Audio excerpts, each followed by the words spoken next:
Can games like Call of Duty or World of Warcraft make their way to other cloud gaming platforms outside of Xbox's control? There's a chance, let's talk about it. The CMA, which stands for Competition and Markets Authority over in the UK, recently had a few things to say about the Activision Blizzard deal that's happening with Microsoft. And to be fair, rightfully so. This is a $70 billion deal and easily the biggest in gaming history. But before we talk about what the CMA brought up itself and how Microsoft has already responded to it, I want to talk about the position of the CMA in this role. They're basically an entity that makes sure the market stays fair and nobody enters into a monopoly through acquisition. At the very least, that's what they're doing in this case, but they're far from the only ones that Microsoft has to go through. At the end of the day, they're going to need to go through the antitrust regulators for the US, China, and EU. As of right now, only Saudi Arabia has approved it. This is why this is a big deal and why it may potentially lead to certain things changing about that deal, if not outright stopping it, which would be an absolutely massive deal if it ever happened. But for now, let's stick to the facts and stick with the concerns that the CMA brought up.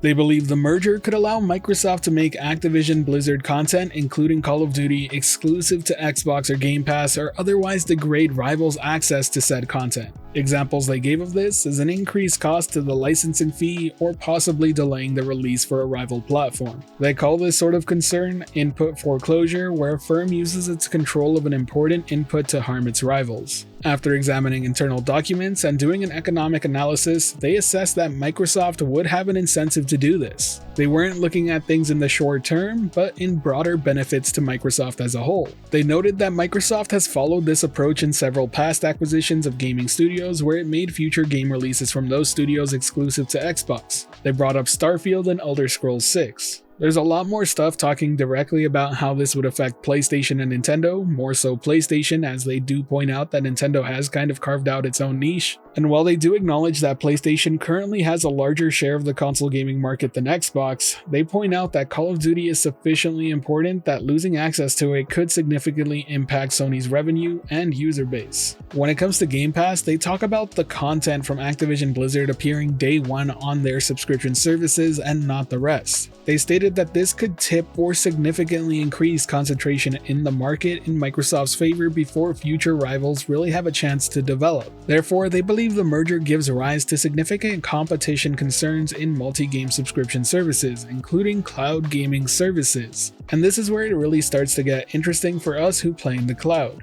When speaking specifically on that subject, the CMA states that Microsoft already has a combination of assets that is difficult for other cloud gaming service providers to match. By having a large and well-distributed cloud infrastructure, Microsoft will be able to host games on its servers on preferential terms and reach gamers throughout the world without having to pay a fee to a third-party cloud platform. By having Windows, the OS where the vast majority of PC games are played, Microsoft can stream games to Windows PC without having to pay an expensive Windows licensing fee, and may be able to design and test games made for Windows more effectively than rivals. And by having an existing console ecosystem, Microsoft has an existing user base of gamers to which it can promote its cloud gaming services to, as well as a range of popular games it can offer. This merger would therefore bring together the company in a uniquely strong position to offer cloud gaming services with one of the industry's strongest gaming catalogs. They're concerned that by leveraging the Activision Blizzard content and Microsoft's wider ecosystem, Microsoft will have an unparalleled advantage to current and potential cloud gaming service providers. This could result in increased concentration in cloud gaming services or the market tipping to Microsoft, and ultimately deny consumers the benefits of competition between new and emerging providers vying to succeed in cloud gaming.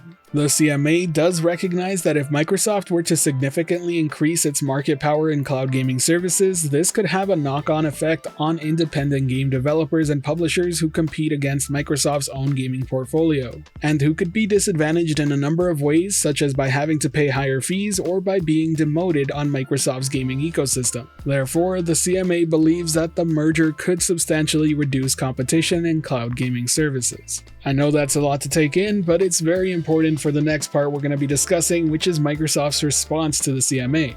I do think it's important to point out that the CMA did notify Microsoft of its findings way before it actually went public, which is why they had a response ready. Before getting into that though, I do want to quickly touch on the actual subject of the CMA's concern. I'm of the mindset that this Activision Blizzard deal is a huge deal for Sony. I have no doubts about it, but I've always seen it as a colossal deal for cloud gaming. Like it or not, Call of Duty is a franchise that moves numbers. World of Warcraft is one of the most popular MMOs. If they were to make just those two things available only through Xbox Cloud Gaming, I think that's a huge advantage. But for now, let's see Microsoft's response to this. While we love consoles, we recognize that they are not the only way people play games. Today, the largest and fastest growing segment of gaming is mobile platforms. To reach the billions of players where they are, and no matter what device they play on, we need to embrace choice. Giving players choice in how they play their games makes gaming more accessible and leads to larger, more vibrant communities of players. Choice is equally important to developers. Developers benefit from having a diversity of distribution and business models for their games. Choice unlocks opportunities for innovation and enables the industry to grow. We are expanding choice in two ways, through the creation of Game Pass, which gives players a subscription option, and by bringing more games to mobile platforms, including through our cloud game streaming technology.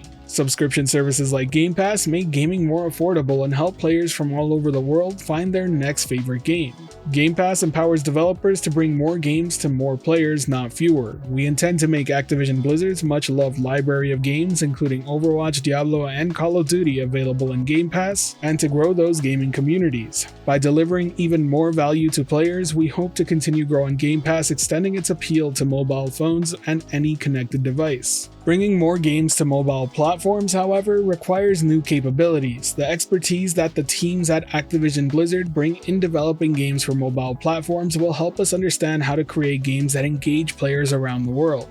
In addition, we hope that players will be eager to play traditional console games from Activision Blizzard on other platforms via our cloud game streaming technology. This promises to open up mobile gaming, creating new distribution opportunities for game developers outside of mobile app stores while delivering compelling and immersive experiences for players by using the power of the cloud. And we can extend the joy of playing to devices that people already own, including smart TVs and laptops. In doing so, we will pursue a principled path. We heard that this deal might take franchises like Call of Duty away from places where people currently play them. That's why, as we've stated before, we are committed to making the same version of Call of Duty available on PlayStation on the same day the game launches elsewhere. We will continue to enable people to play with each other across platforms and across devices. We know players benefit from this approach because we've done it with Minecraft, which continues to be available on multiple platforms and has expanded to even more since Mojang joined Microsoft in 2014. As we extend our gaming storefronts across new devices and platforms, we will make sure that we do so in a manner that protects the ability of developers to choose how to distribute their games. So, after all that, where exactly are we left?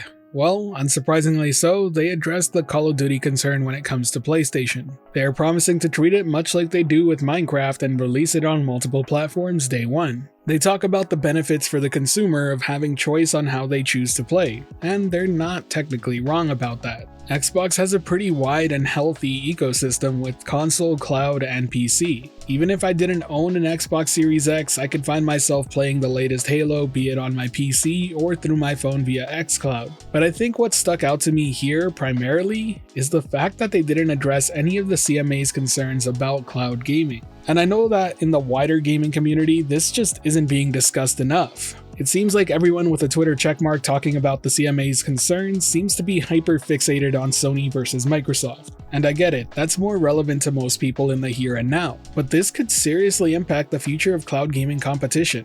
Realistically, there are only a handful of companies that could potentially enter this space and compete with Microsoft at scale. And I only see that as Google, Amazon, possibly Apple, and possibly Nvidia.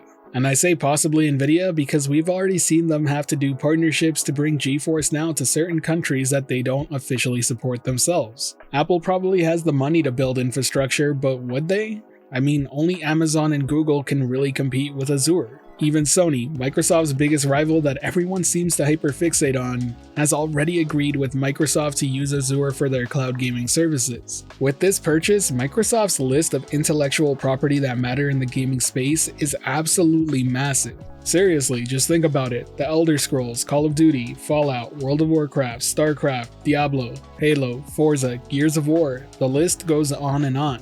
Having the infrastructure ready to reach consumers worldwide is already a gigantic hurdle, but also adding the need for having intellectual property that matters such as Call of Duty, Warcraft, or Halo, that's another humongous ask. And I find it particularly interesting that they didn't address the concern the CMA brought up about this. That said, what happens next? They gave their response, so what does the CMA do? If they're happy with the response, it'll probably go through and then Microsoft just has to get acceptance from the US, China, and EU. If they're not, well, then they enter phase 2 and start asking more questions.